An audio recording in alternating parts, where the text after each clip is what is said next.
Lamb Chop here has been in a fight. There's marked facial swelling and she feels really warm, especially her ear tips. This is likely an abscess, and if this happens to your dog or cat, this is what you can do at home.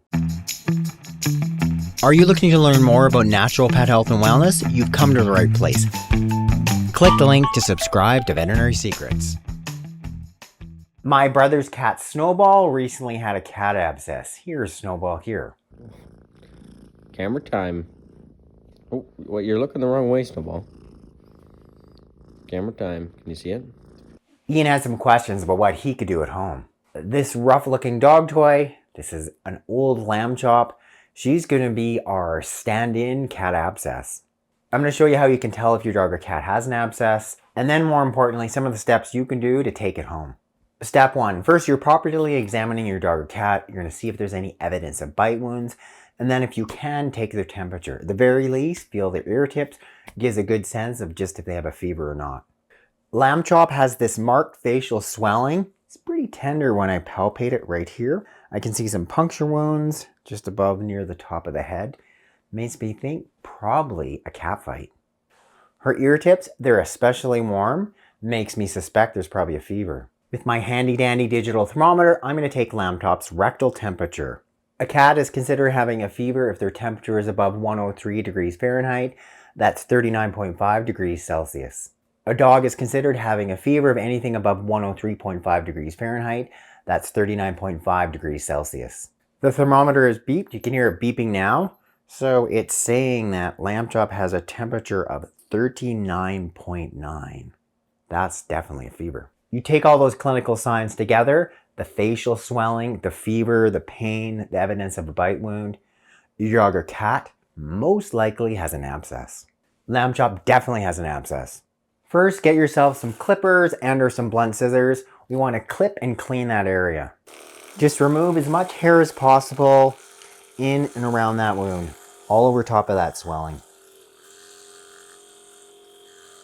If all you have is blunt scissors, that's just fine. Just want you to trim the hair around the edge of the wound and over top of the wound. It's going to allow you to better see exactly what's going on, if there is serious swelling, if the skin is compromised, and then properly clean and then flush this abscess. Next, I'm going to scrub and clean the abscess with an antiseptic flush. This is chlorhexidine, and this is the same antiseptic that we used as a surgical scrub. You can pick chlorhexidine up at any pharmacy, so it needs to be diluted. I prefer the concentrated version. It lasts much longer, so I'm squirting in 1 or 2 tablespoons and about a 1/4 cup of water.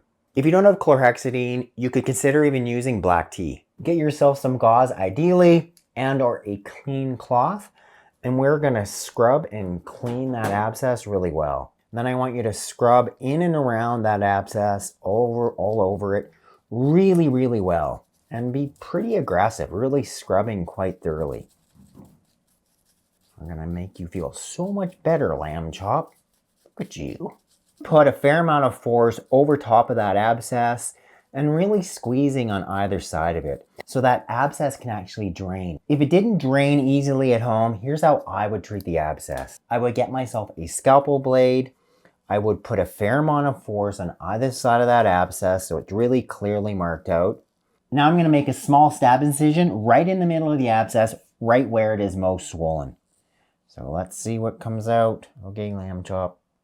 Oh, look at that. That is a serious abscess. Holy moly. So as you see, I'm squeezing this abscess. Just see all that pus coming out of Lamb Chop. So that'll be why your pet is so sick. That's why our little Lamb Chop had a fever. No wonder. Who would not feel sick with jeepers creepers? All that stuff inside them.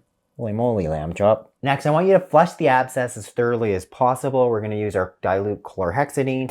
I've got myself a 5cc syringe. We're going to draw that in. We're going to seed it in at the base of the abscess, especially where it's just ruptured. So we're going to drop some of the chlorhexidine, dilute chlorhexidine in a syringe.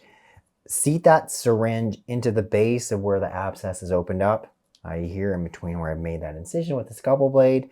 And I'm just going to keep flushing it really well until everything that runs out of here is clear. We want to make sure that we get as much pus out as possible. And that's the way we're going to get your dog, your cat, feeling 100% better. We're going to remove all that bacteria.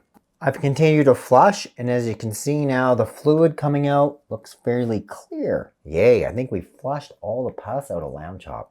Scrub the surface again over top of that abscess with your antiseptic flush using your gauze. You want to just make sure it's as clean as possible. So then what I want you to do is twice a day, you're going to get your syringe, you're going to seat it into the base of the abscess, you're going to keep flushing it. You want to keep it open and draining. The big principle with treating any abscess is we need to keep it open and draining so all that pus keeps coming out. We don't want it to close over again. So you're going to be doing this twice a day for 5 days. You want to keep flushing it with the antiseptic flush inside that abscess, squirt with a fair amount of force so you can see it keeps running clear. Everything inside that abscess can open and drain out. And that's a principle behind treating any abscess. There's pus inside this enclosed space. We need to keep it open and draining so all that pus, it can fully drain out. This here is Snowball. As you can see, Snowball has this large abscess on the left side of her cheek. And you can see multiple puncture wounds, and some of that abscess, it started to drain. So they clipped it, they cleaned it with chlorhexidine, they flushed it really, really well with chlorhexidine. And now, here we are 5 days later, and now you can see Snowball, she's chilling and purring away. She's such an awesome cat on the couch.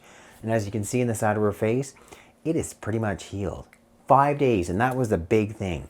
They flushed out all the pus, they kept it clean, they kept it drained. Now we have a healed cat abscess, and it didn't involve a visit to the veterinarian. A couple more things I want to show you. Number one, it's great if you can give your dog or cat some pain relief.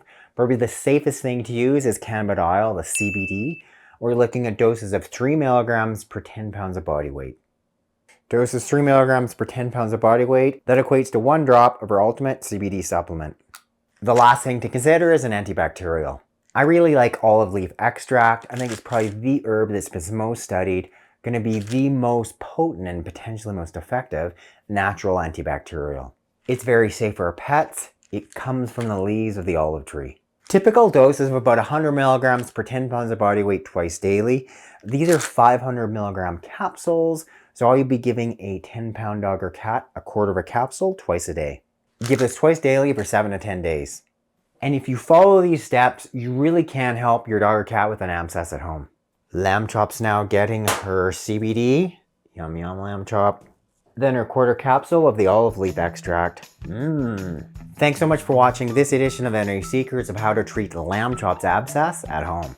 Click up there to subscribe, hit the bell to sign up for notifications, and when you click that link directly in the box below, I can send you a copy of my free book. And look how much better Lamb Chop looks now. Look, Lamb Chop's all healed. Good as new. Minus her missing foot. I think the other leg doesn't look so good. She's got extensive bandaging, but her abscess is all healed.